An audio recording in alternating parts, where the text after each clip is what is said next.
Hello and welcome to the Q&A answer session. My name is Nicole Rengifo. I'm the Project Connect Coordinator at Adapt Community Network, and we would like to thank you for joining us today. We want to provide additional opportunity to answer questions. Please click on the Q&A button at the bottom of the Zoom app and enter your questions. We will try to answer as many questions as possible.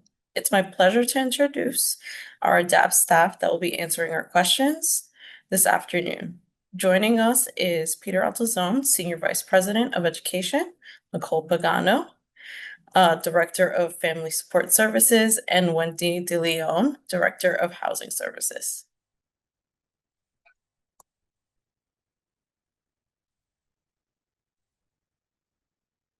So our first question is for Peter. What does Adapt Preschool do differently that make these programs so special? Good afternoon, everyone. Adapt is one of the biggest providers in New York City for preschool special education. Currently, we have 10 preschool special education, and one school age program in Brooklyn. We serve over 1,200 students.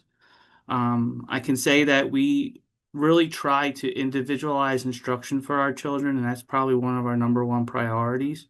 And also, accomplishing the goals and helping children develop where there's weaknesses and also where there's strengths. We provide an array of services, including OT, PT, and speech services, along with an array of supportive services within the schools, having social workers and psychologists on staff that, help monitor behaviors and deal with the day-to-day. Our new endeavor is we have mentor teachers throughout the 5 boroughs. We also have BCBAs that work on children that have difficult behaviors in the classroom, in and out of the classroom, and working on strategies with the teachers um, to provide, intervention where it's needed. And we saw this happen because of COVID, unfortunately, and the lack of early intervention services that occurred during that time, and the in-person services were so critical. And at that time, the children haven't received it, sorry. And we're seeing the ill effects of that, and we're trying to, provide the interventions and the necessary supports to support our students and to help them along their developmental path and to be able to support families and the children as they move throughout the education system. Thank you so much for that response. It was very informative.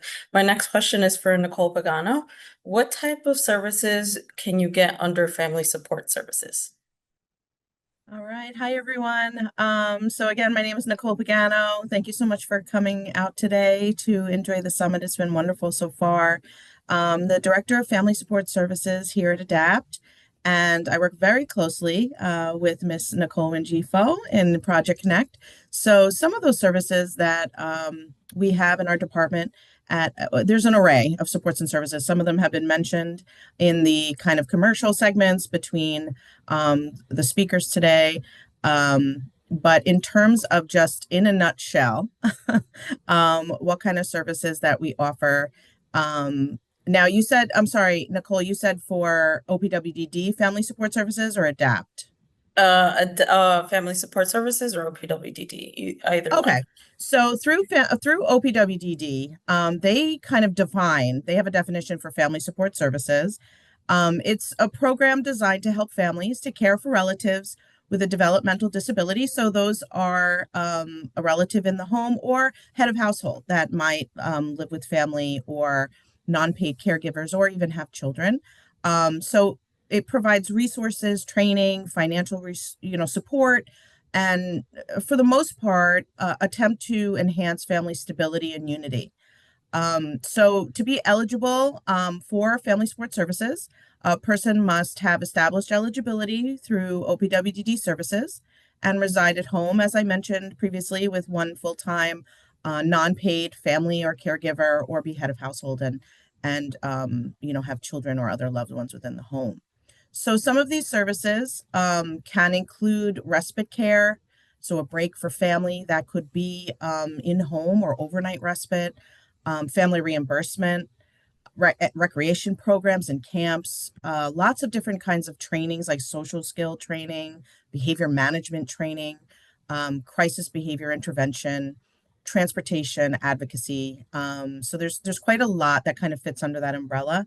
I just want to mention that although OPWDD has this kind of definition of what family support services means, every agency kind of fits a lot more under that umbrella. Like at ADAPT, we have, community rehabilitation, which again might have different eligibility, and you don't have to live with a caregiver and things like that. But we also offer things like that, housing assistance, housing, home modification. So it depends on the agency you're working with. But ultimately, the main goal is to support people in their home. Thank you so much, Nicole. And this goes perfectly into the segue for Wendy's question.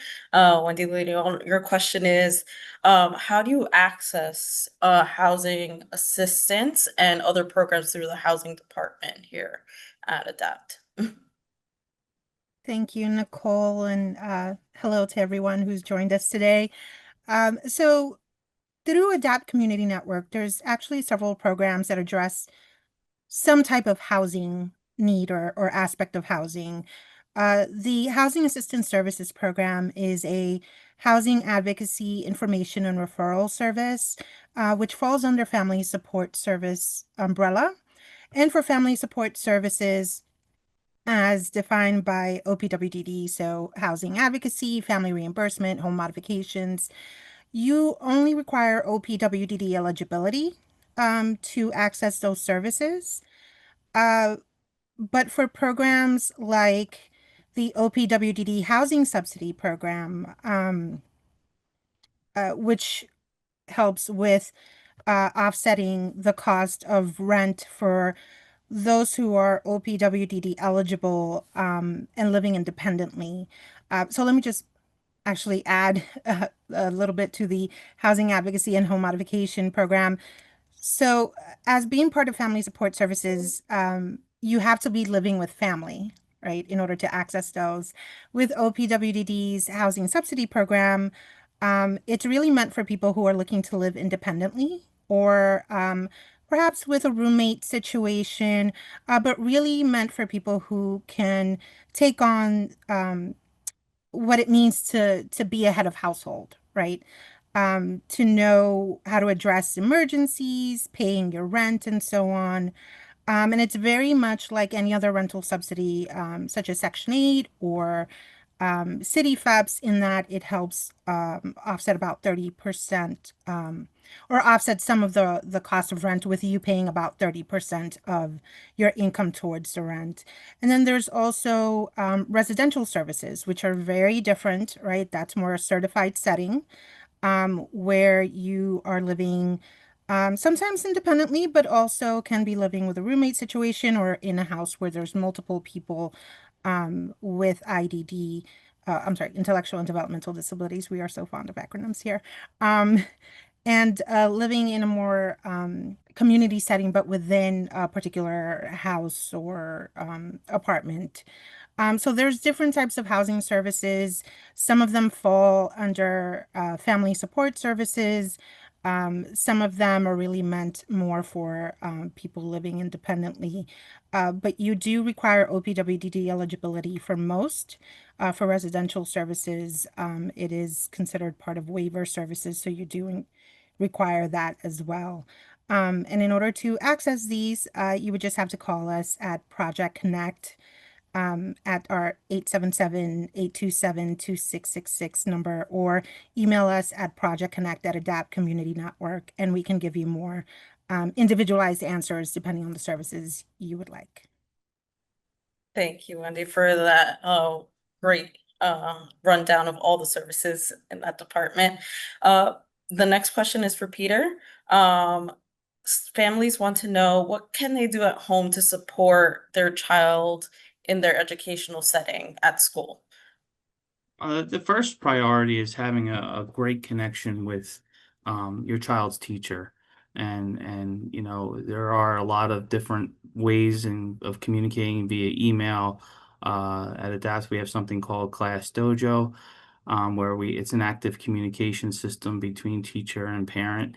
And there's also the phone calls that can happen between uh, teachers and parents to talk about things that are going on in the classroom and how they can continue the progress at home and look forward to doing things with their child that they experience in school. One of the number one things, you know, being a parent of a child with special needs is really getting out into the environment. We do definitely see this with our adults, but you know, experiential learning is a huge factor in early childhood education.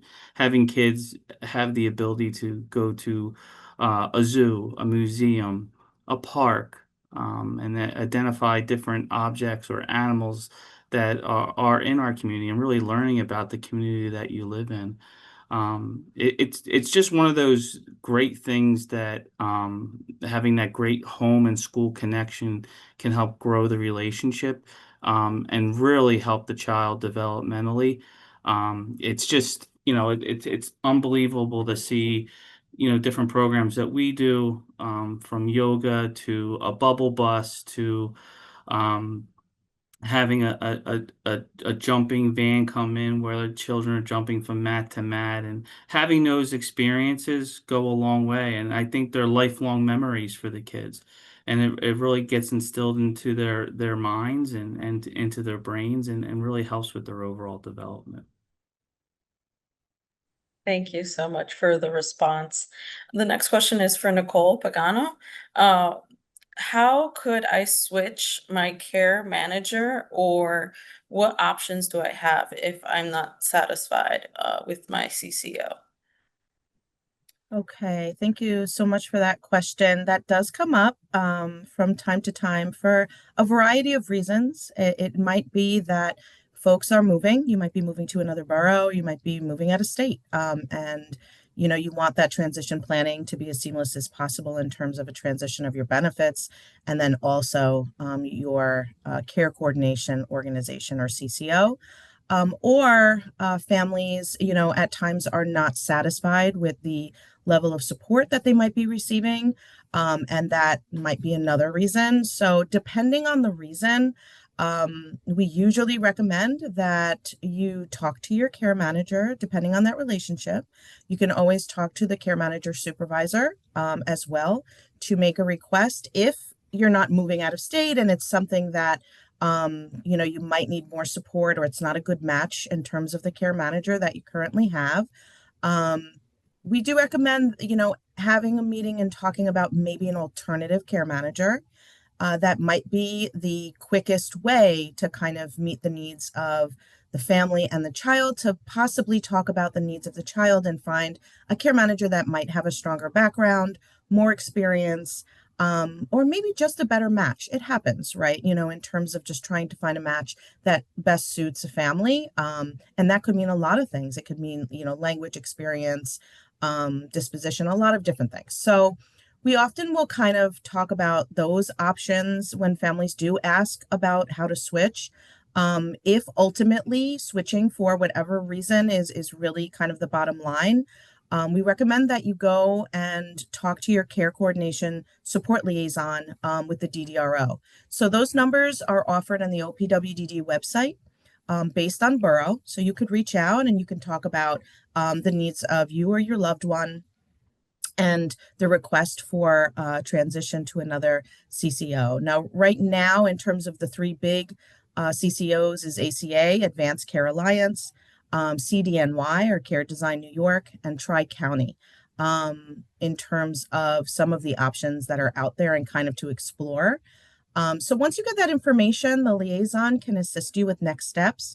If you if you have a relationship with your care manager and you're moving out of state, we highly recommend you contact the CCO. They'll help you to contact the DDRO to properly request a transfer and make sure that everything is seamless, because like I said, you know, certain transitions out of state or even between boroughs might require a change in benefits. So you'll probably be asked to participate in a conference or a case conference to, with all relevant parties to facilitate the transfer. Again, making sure there's no lapse in service. And you will be requested for consent to share documentations to, just ensure a smooth transition. Ultimately, you will need to choose a new CCO. So kind of looking around, exploring the websites, things like that are always recommended. So those are kind of some of the scenarios that people request to change. And really the main way to do that or mechanism would be to reach out to the DDRO Care Coordination Support Liaison. Thank you so much for that information. you. The next question is for Wendy. Where could I find supports and services for individuals with developmental disabilities in my area? That's a great question, Nicole.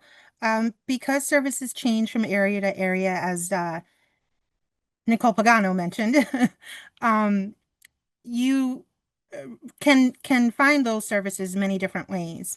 I'll refer you back to ADAPT Community Network's Project Connect helpline, which can provide information to you about services in your area.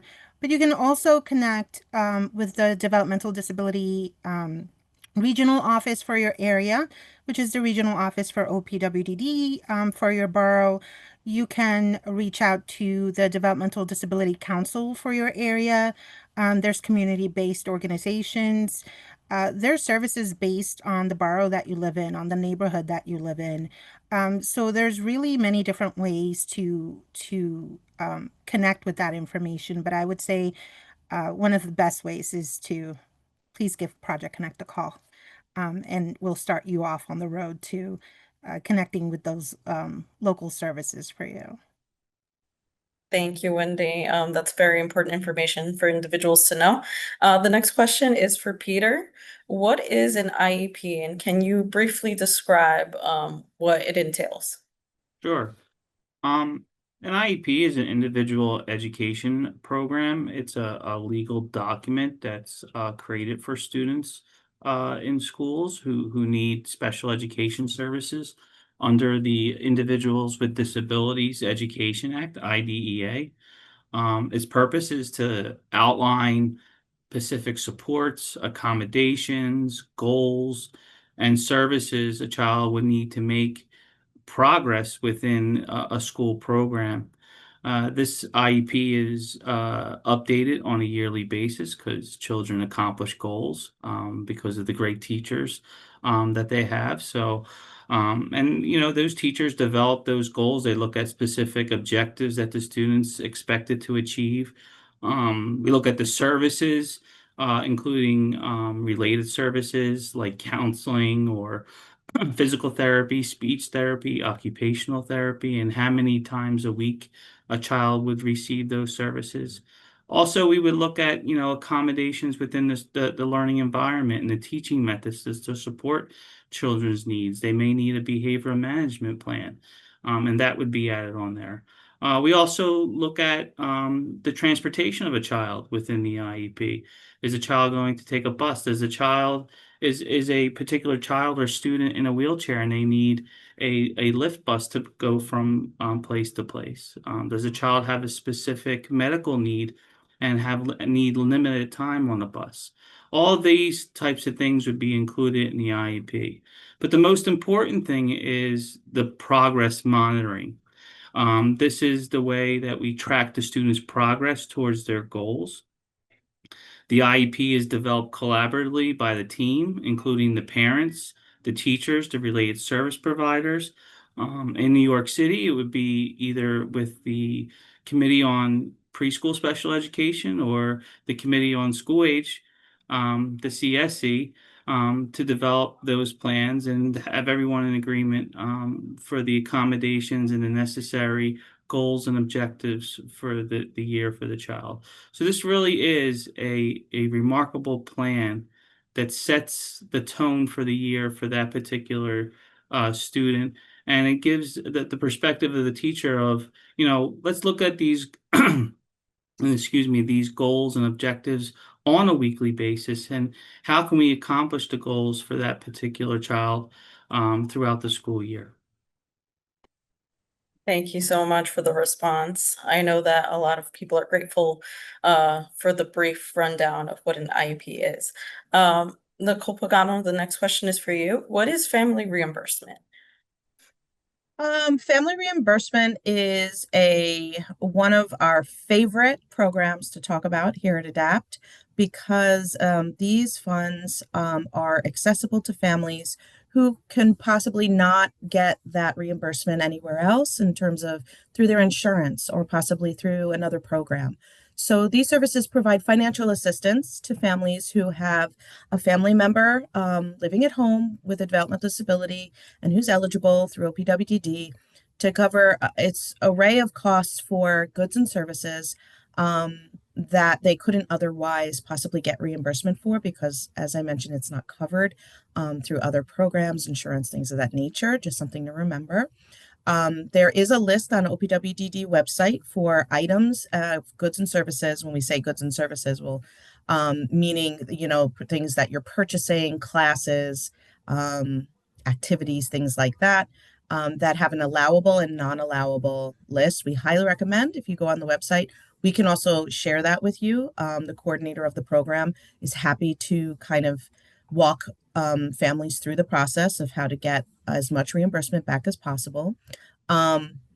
Services can include things like respite care, that's in home. So sometimes families, need some support with either childcare or just care for their loved one when they're maybe getting a medical procedure or, are in school themselves.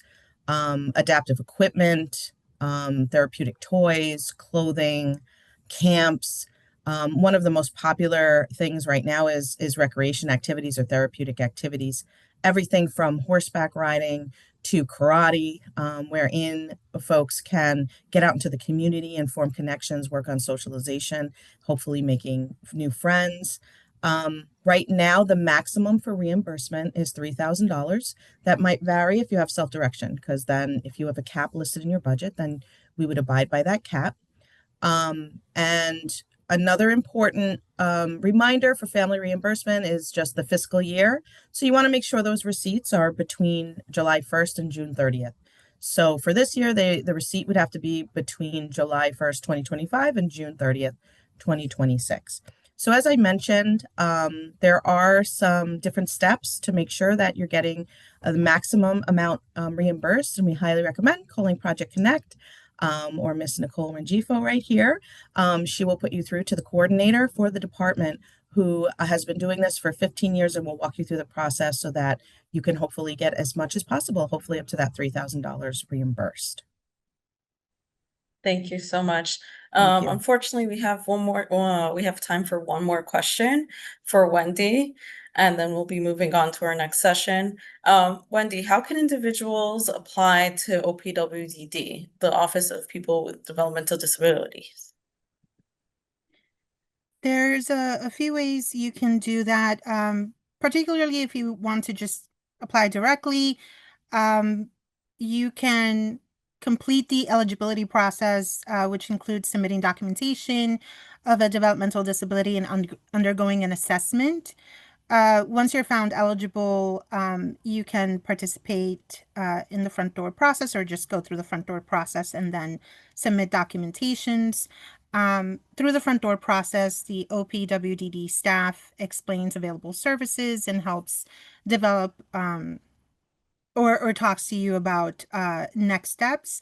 You can go through the care coordination organizations as well. They can assist you with the eligibility process.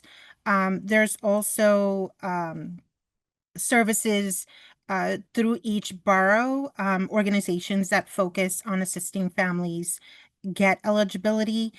You can find more specific information for your area either by calling our Project Connect helpline. I'm just going to continue mentioning us, our Project Connect helpline, or you can visit the OPWDD website, which will walk you step by step through that process as well.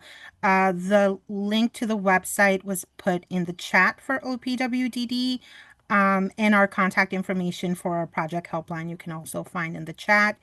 And I believe also in the chat was information about the care coordination organizations.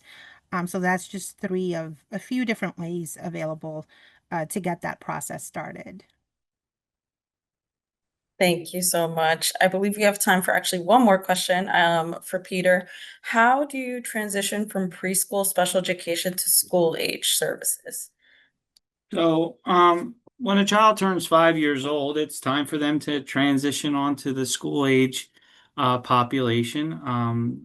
In school age, the children are ages 5 through right now 22 because of fake 22. So we hope that that continues with New York State. If not, it would be 5 through 21 and then eventually transition into an adult program. But at this point, I'll be honest with you, as a preschool provider, the DOE does not have a ton of special ed services, and that's why they rely on nonprofits like Adapt Community Network and others throughout the city to provide these services. 9 times out of 10, our students, and this year, I'm not boasting, but I find it remarkable that we graduated over 600 students last year, which was one of our biggest graduating classes ever. But all our students primarily transitioned into District 75, which is with the New York City Board of Education. Usually they're placed within their community school or in the community area where there is a District 75 services for that particular child. We do have certain students that transition into our school age program and to other nonprofits school age programs, but it is a very difficult road. 9 times out of 10, you have to go into a pendency and mediation with the Board of Education in order to get that type of placement. The Board of Education really wants parents and students to come to their programs in District 75, which are very well run. But the services are a little different, and it all dependent on the child and the needs of the child. We do usually it's February, March, we do the transition process with parents to talk about, crossing that next bridge into school age and the things that they need to look forward to, and for them to look into their local District 75 schools to see if that's a proper placement for their child. So, there are services that are available. One of which is Advocates for Children. They can help parents through that difficult process of possibly doing pendency or going to a nonprofit like Adapt Community Network instead of a District 75 school. But the major focus is the children making those huge achievements in preschool and then taking it and crossing that next bridge of many bridges that parents and students will cross throughout their academic career. Thank you so much for that information and that response. So we want to thank you all the speakers that came out today. Following this, you'll receive an email link to a survey to please complete it so you get a chance to win an Amazon gift card. And I hope that you'll join us for our next session at 1:45 for our final session, Paths to Dependence, Making Informed Choices.